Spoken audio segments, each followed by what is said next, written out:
What we know as invisible elastic was first trademarked by DuPont as Lycra back in October of 1959 when it was released as spandex.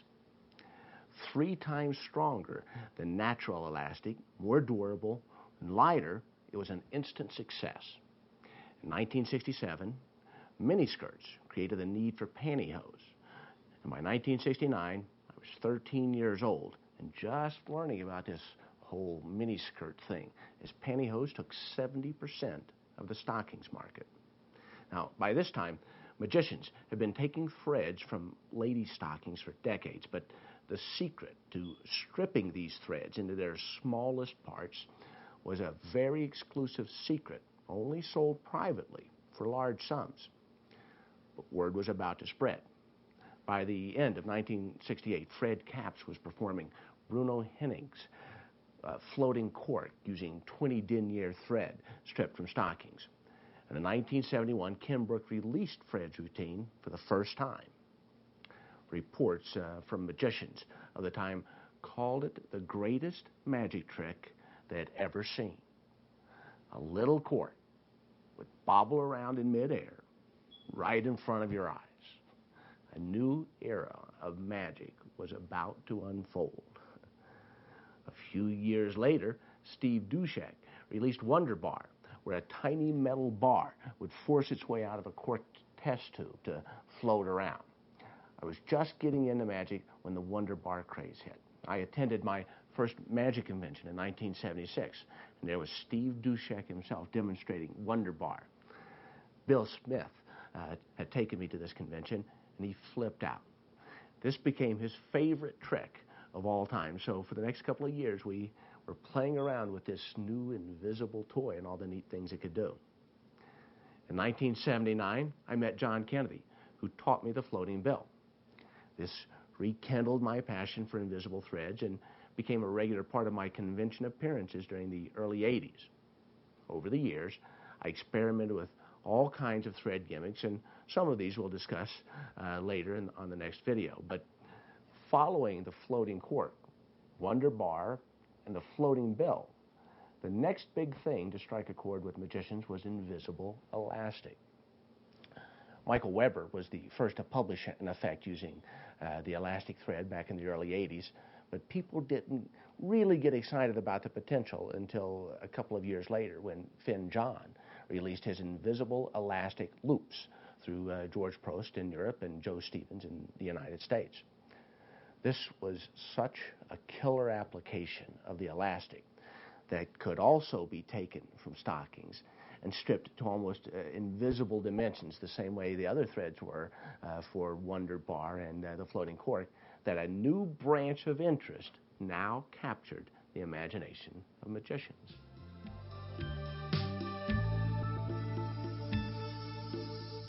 There's a variety of ways to obtain Lycra ready to use in magic. The easiest way, of course, is to go directly to a magic dealer that offers invisible elastic already separated and ready to use. Sometimes you can find Lycra from magic dealers that's still amongst the other strands of non-elastic thread. And in that case, you just have to separate the elastic yourself, as you'll see in a moment. Or you could go straight to the stockings yourself. Almost any common stocking that features Lycra or spandex amongst the fabrics is suitable for magic use. The stockings that we've got for you here, this, for example, is Legs, Silk and Mist, lists Lycra in 2 different ratios, whether it's amongst the leg or the panty. Now, if it mentions Lycra in different ratios, what that means is just the ratio of elastic thread to non-elastic threads in the mixture. And here we have Sheer to Waist Basic Editions pantyhose, and this is a pure nylon stocking. This has no spandex or Lycra in it.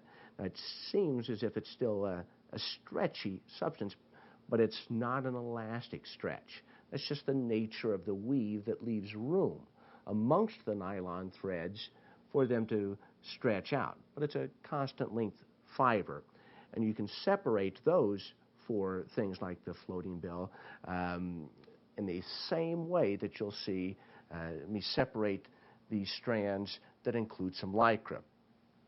The first thing you do, obviously you need a contrast background. If you choose to use flesh tone or white stockings, then of course you'd want a black background. In this case, I'm using a black stocking, so I've got a white background. You go down to the end, near the end of the toe, and what you're going to do is find one strand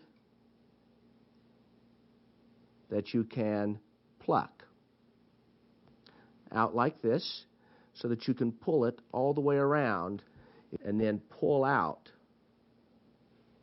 one whole strand from the circle. Now, if you pulled one all the way around, what happens is it'll separate right at that spot. If you haven't been able to take the whole strand from there, you'll be able to help it come on around by finding, another adjacent strand and pulling it out. Once you get an area that is straight across, just like this, okay? Ideally, though, you'll get to where you have an even strand all the way across that you can pull strands long enough for individual use. And here you'll start to see where it's starting to pull these strands that are able to circle repeatedly around as it comes across. Now, each of those contains a mixture of Lycra and nylon. And you can make those strands as long as you want. I'm going to break off a strand so that I can demonstrate how to separate just a tiny piece of Lycra for us. Okay. Once you've separated the strand equal to the length of the elastic thread that you want to use, you secure the ends. There's several ways to secure the ends. I prefer to use the Scotch tape for the non-elastic thread, but for the elastic thread, I use either beeswax, blue tack, or putty. Whichever you use, you roll it around till it softens. Now, to find an end of the elastic thread, sometimes I'll use tweezers like this to secure that end, and I roll that into the putty. Now you need to separate, just kind of tweeze that non-elastic thread down the elastic thread. As you can see it pulling free there. It's not quite as easy to work it down the thread as it is with just nylon thread, but once you get it all the way to the end, or as long as you want, in this case that's about a 7 or 8 inch length. Let's go ahead and take all of this.